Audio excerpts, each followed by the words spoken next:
4월 15일 월요 새벽기도회 및 말씀 묵상 시간을 갖도록 하겠습니다.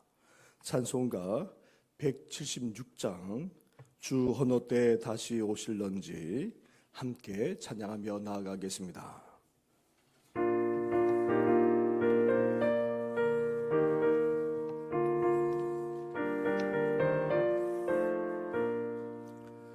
주 어느 때 다시 오실런지 아는 이가 없으니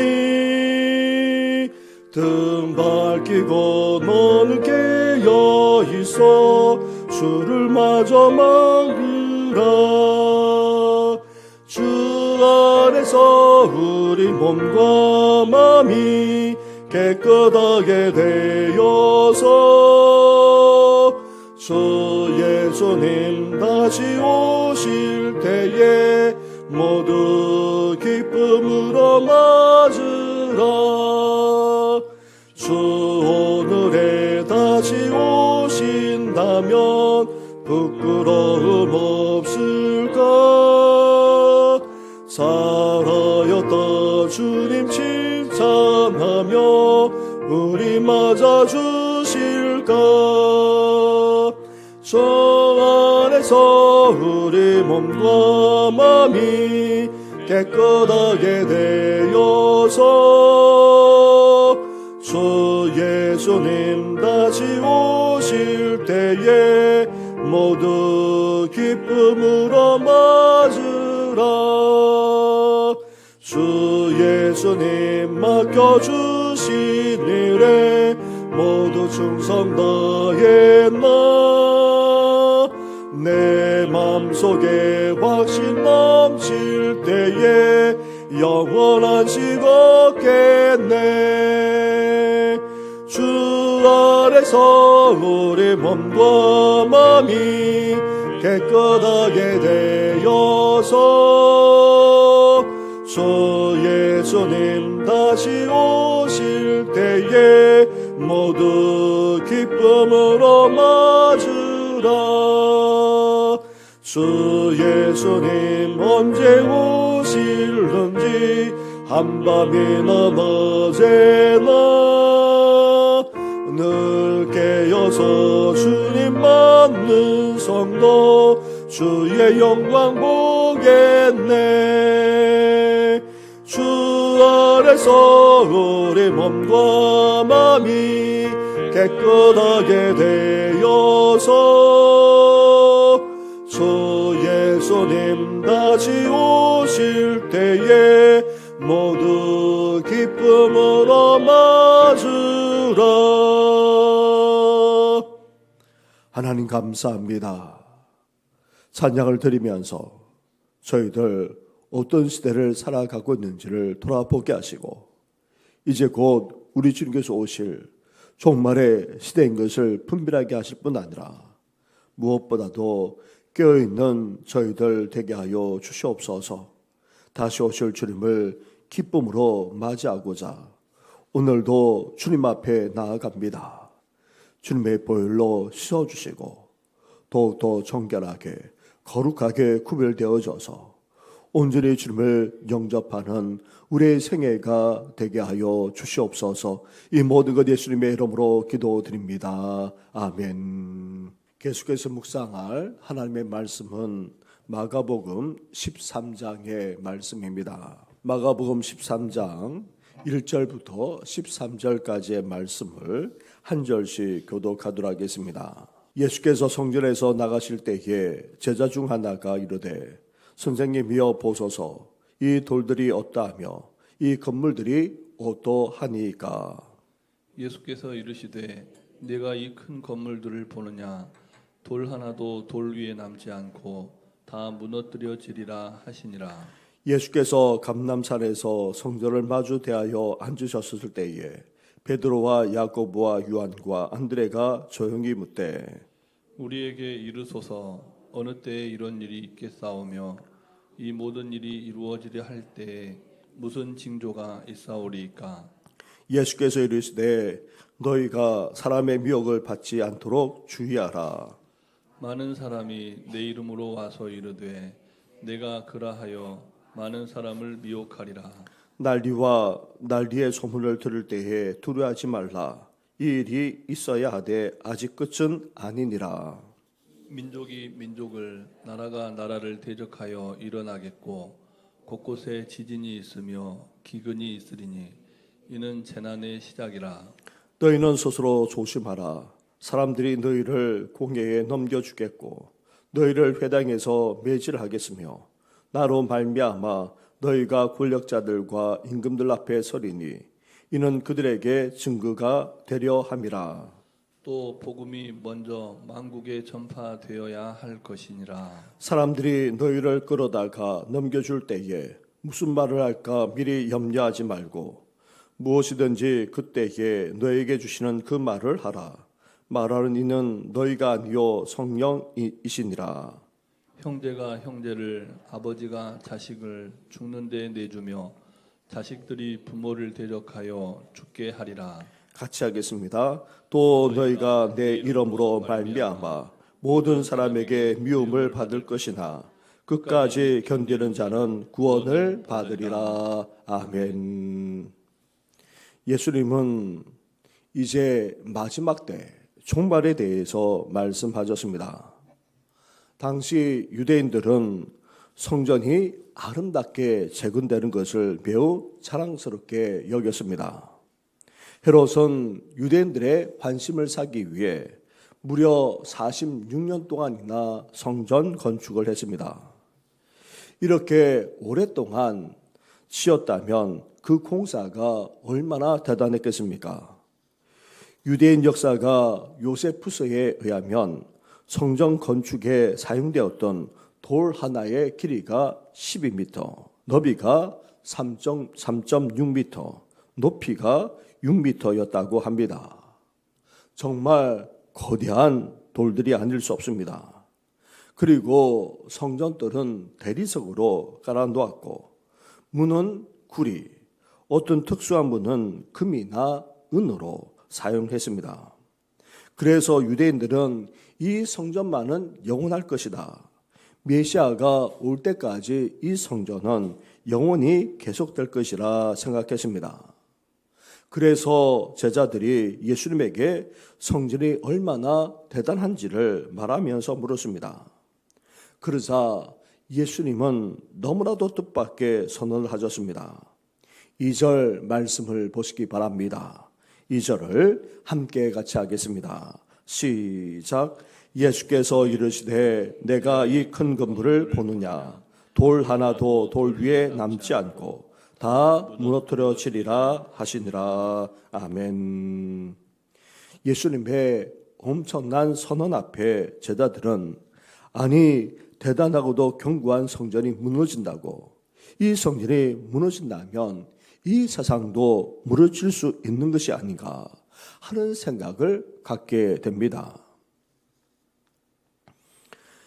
제자들이 예수님께 물었습니다. 어느 때에 이런 일이 일어나는지, 주님이 다시 오실 때와 세상 마지막 때에 무슨 징조가 있는지 묻자 예수님은 성전의 최후와 세상의 최후를 경고하셨습니다.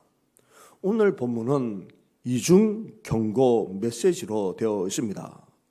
성전의 최후와 더불어서 세상의 최후를 함께 경고하는 그런 메시지로 이루어져 있는 것입니다. 성전의 최후는 어떠합니까? 이 세상 최후의 서곡이 될 것이며 성전이 무너지는 것처럼 이 세상도 무너진다는 것입니다. 그리고 성전이 무너질 때 징조처럼 세상이 무너질 때 징조와 흡사할 것입니다. 예수님이 예언하신 대로 주 70년 로마 군대가 예루살렘을 짓밟았고 그때 무려 100만 명의 유대인들이 학살당하였습니다. 예루살렘 성전은 예수님의 예언대로 돌 하나도 돌 위에 남지 않고 다 무너져 서쪽 벽 일부만 남았는데 오늘날 이를 통곡의 벽이라고 부르고 있습니다.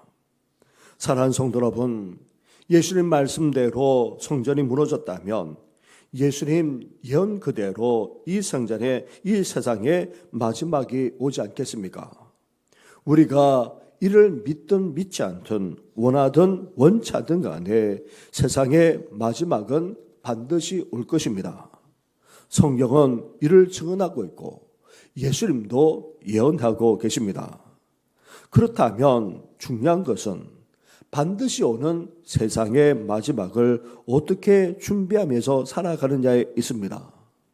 우리는 마지막 때를 두 가지 차원에서 준비해야 됩니다. 하나는 마지막의 징조를 이해하고 두 번째는 마지막 때의 비밀을 이해해야 한다는 것입니다.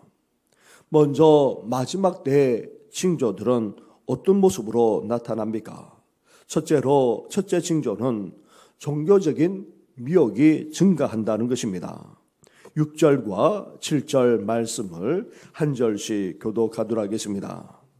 예수께서 이르시되 너희가 사람의 미혹을 받지 않도록 조주의하라.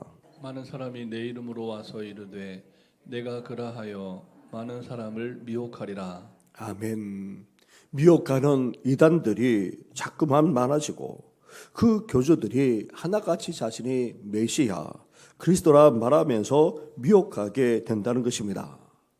지난 역사를 보더라도 가짜 그리스도, 적 그리스도가 계속해서 생겨났을 뿐 아니라 지금도 신천지와 같은 이단이 설치고 있습니다.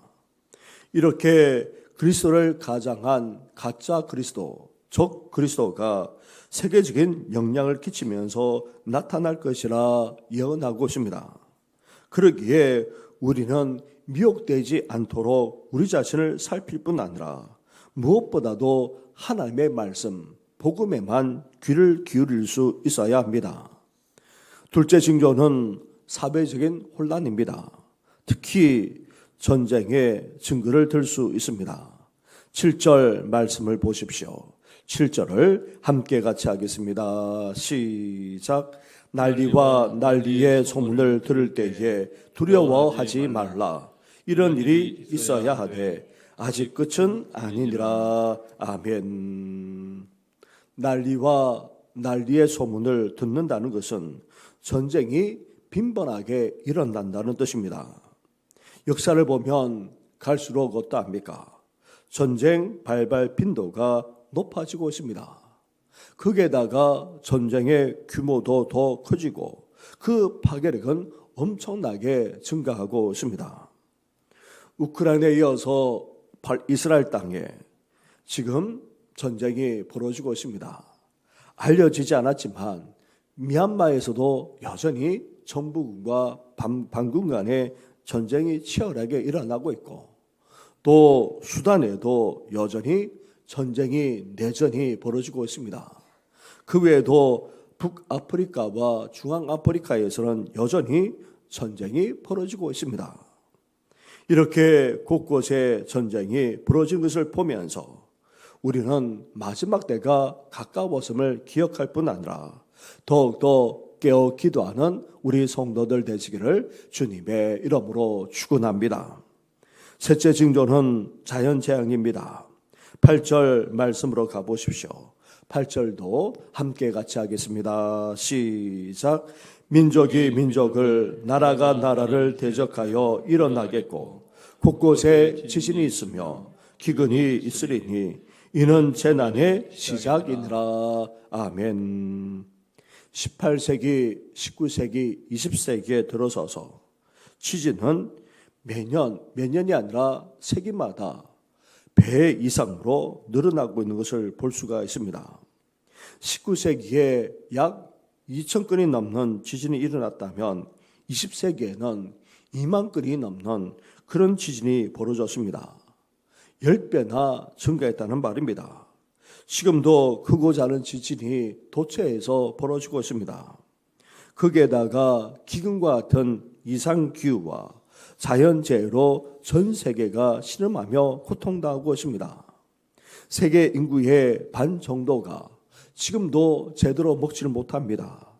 특히 세계 인구의 8명 중 1명은 만성적인 기아로 고통을 겪는 가운데 있습니다. 이렇게 지진과 가뭄 등과 같은 자연재해는 우리에게 무엇을 말해주고 있습니까?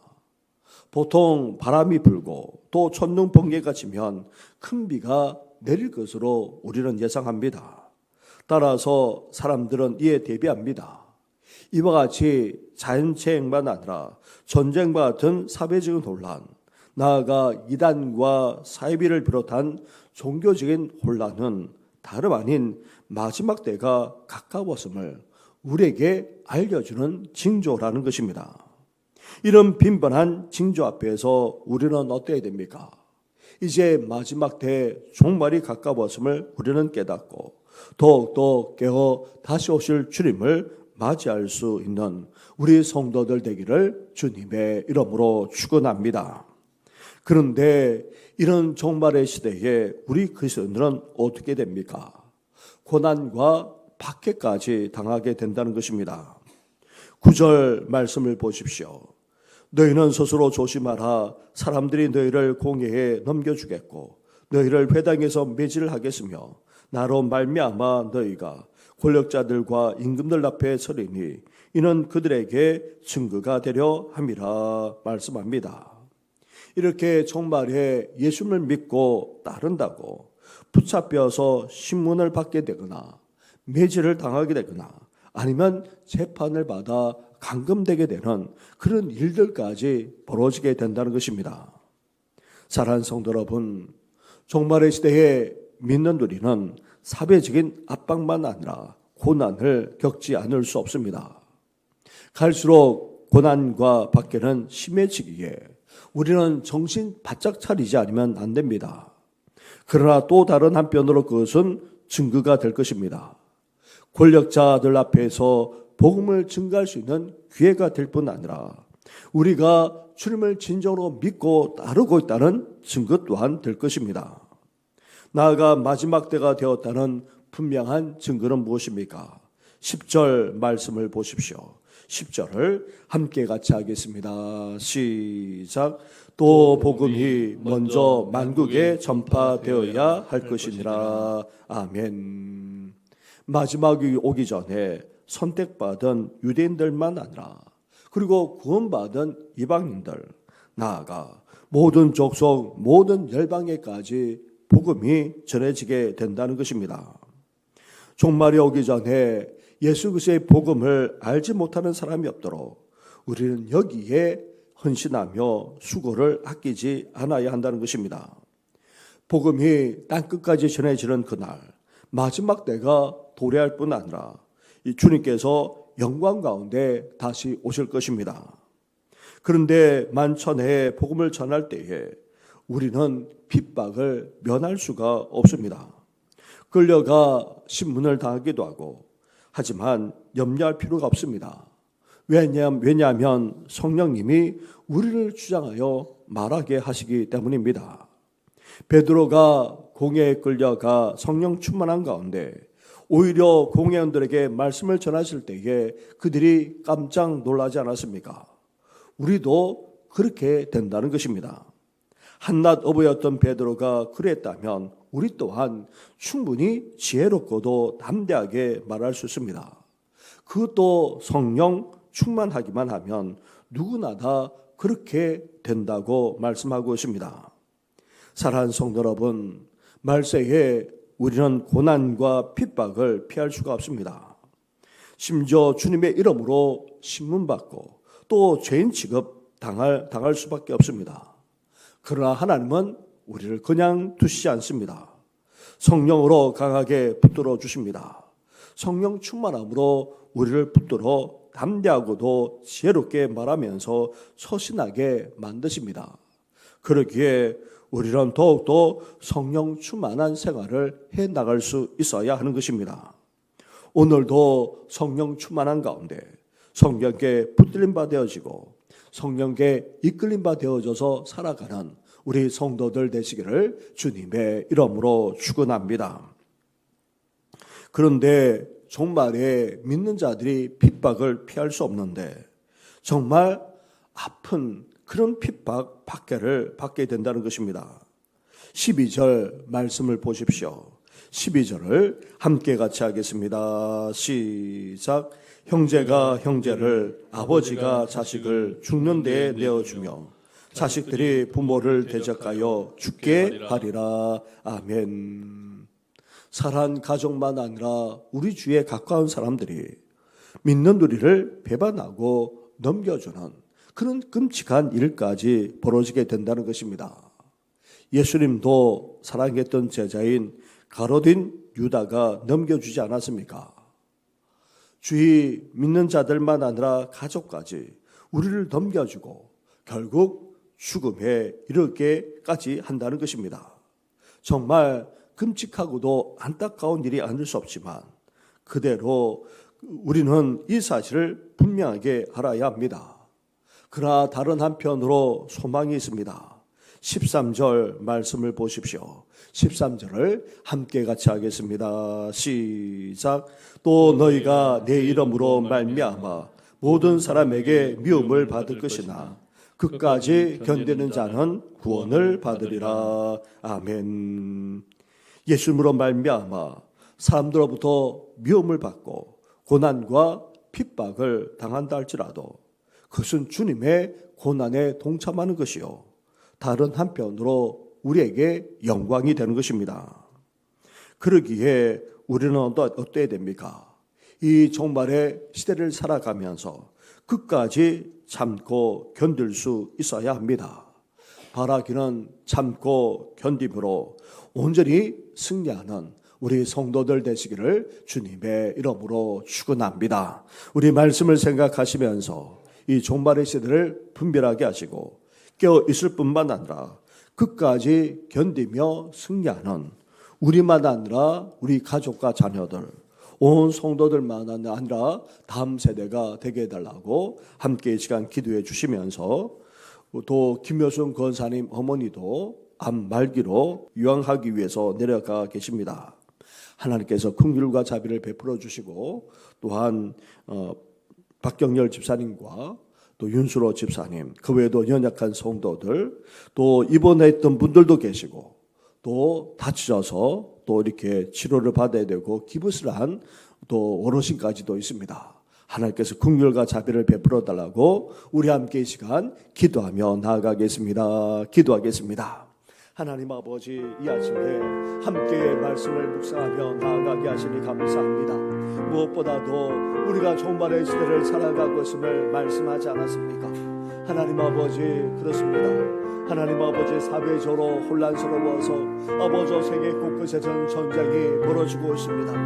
거기에다가 하나님 아버지 또한 아버지 우리를 미혹하고 넘어뜨려 하는 것이 너무나도 많은 아버지 그런 세대 속에서 우리가 살아가고 있습니다. 하나님 아버지, 이렇게 아버지 이런 종말의 시대를 우리가 살아가고 있음을 하나님 아버지 분별하게 하여 주시고 하나님 아버지 그러한 상황을 깨뜨려 볼 뿐만 아니라 그 속에서 우리가 어떠한 삶을 살아야 할지를 하나님 아버지 분명하게 아버지 품고 나아가는 저희들 되게 하여 주옵소서. 종말의 시대를 맞이하여 하나님 아버지 믿는 자에게 아버지 고난과 핍박은 피할 수 없음을 말씀하지 않았습니까? 심지어 사랑하는 가족들만 아니라 주의 믿는 자들로 말미암아 하나님 아버지 아픔을 겪기까지 하게 될 것이라 말씀하셨습니다. 그러나 땅끝까지 복음 전할 때까지 아버지 그런 놀라운 역사가 일어날 것이고 아무리 핍박을 당한다 할지라도 하나님께서 그 속에서 우리와 함께 하실 뿐만 아니라 성령께서 역사해 주실 것을 우리에게 말씀하셨사오니 하나님 아버지 이 시대를 분별하게 하여 주시고 아버지 무엇보다도 핍박과 고난이 주어진다 할지라도 끝까지 참고 견디며 아버지 궁극적으로 승리하는 우리들 되시도록 하나님 함께 하여 주옵소서. 이제 시대를 꿰뚫어보고 분별할 뿐만 아니라 하나님 아버지 깨어있게 하여 주시고 더 나아가 하나님 아버지 성령 충만한 가운데 아버지 그 어떤 어려움도 그 어떤 시련도 그 어떤 핍박도 능히 헤쳐나갈 수 있는 우리들 되시도록 하나님 함께하여 주시길 원합니다. 우리만 아니라 사랑하는 우리 가족과 자녀들이 그러기를 원합니다. 온 성도들만 아니라 다음 세대들까지 아버지 이렇게 종말의 시대에 깨어있게 하여 주시고 이제 다시 오실 주님을 온전히 맞이할 수 있는 모든 심령들 되시도록 하나님 함께하여 주시옵소서. 하나님 아버지의 연약한 가운데 있는 성도들을 이 아침에 기억하여 주시길 원합니다. 특별히 하나님 아버지 박경열 집사님만 아니라 윤순호 집사님 오늘도 그 생명을 붙들어 주시되 하나님 아버지 김효성 권사님의 어머니도 아버지 한 말기로서 이제 시골에 내려가 요양하심이 하시게 됩니다. 하나님 아버지 믿음을 더해 주시고 더욱더 천국을 소망할 뿐만 아니라 아버지 이 모든 것을 잘 헤쳐나갈 수 있도록 하나님께서 온전히 역사하여 주시길 원합니다. 하나님 아버지 우리 교회 많은 어르신들만 아니라 부모님들까지도 기력이 쇠하여서 이제 성전에 오르지 못하는 분들이 적지 않습니다. 하나님 아버지 노인의 삶이 강건케 하여 주시고 복되게 하여 주시고 무엇보다도 천국을 소망하면서 더 힘있게 나아가게 부어먹도록 아버지 함께하여 주옵소서. 아버지 병원에 입원하셨다가 퇴원하신 분도 계시고 또 하나님 아버지 여러 가지로 아프셔서 교회조차도 나오지 못하는 어르신들이 계실 뿐만 아니라 넘어져 다치셨고 또 기부스까지 하신 분도 있습니다. 하나님 아버지 긍휼과 자비를 베풀어 주옵소서. 나아가 아버지 온갖 연약함으로 말미암아 힘들어하는 성도들 그리고 육신적인 연약함만 아니라 마음의 연약함 아버지 삶의 시련과 어려움으로 말미암아 힘들어하는 성도들까지 아버지 위로하시고 치유하실 뿐만 아니라 온전한 회복의 역사가 일어나도록 은혜와 은총을 허락하여 주시옵소서. 이 모든 건 예수님의 이름으로 기도드립니다. 아멘. 하나님 아버지 우리가 종말의 시대를 살아가고 있음을 우리가 분별하게 하여 주시고 이 시대를 꿰뚫어 볼 뿐만 아니라 무엇보다도 영적으로 깨어있는 우리들 되게 하여 주시옵소서. 하나님 아버지 종말의 시대를 살아가기에 시련과 고난만 아니라 핍박까지도 하나님 아버지 당할 수밖에 없음을 말씀하지 않았습니까? 그런 속에서도 복음이 땅끝까지 전파되기를 더욱더 애쓰며 살아가는 우리들 되게 하여 주시고 그 어떤 시련과 핍박이 주어진다 할지라도 끝까지 헤쳐나갈 뿐만 아니라 견디며 승리하는 우리들이 되게 하여 주시옵소서. 하나님 아버지 오늘도 그러하기 위해 하나님 앞에 깨어 기도하며 나아가고자 합니다. 성령께서 오늘도 우리를 붙들어 주시고 온전히 인도하여 주시옵소서. 이 모든 것 예수님의 이름으로 기도드립니다. 아멘. 하늘에 계신 우리 아버지, 아버지의 이름을 거룩하게 하시며 아버지의 나라가 오게 하시며 아버지의 뜻이 하늘에서와 같이 땅에서도 이루어지게 하소서. 오늘 우리에게 일용할 양식을 주시고 우리가 우리에게 잘못한 사람을 용서하여 준 것 같이 우리 죄를 용서하여 주시고 우리를 시험에 빠지지 않게 하시고 악에서 구하소서. 나라와 권능과 영광이 영원히 아버지의 것입니다. 아멘.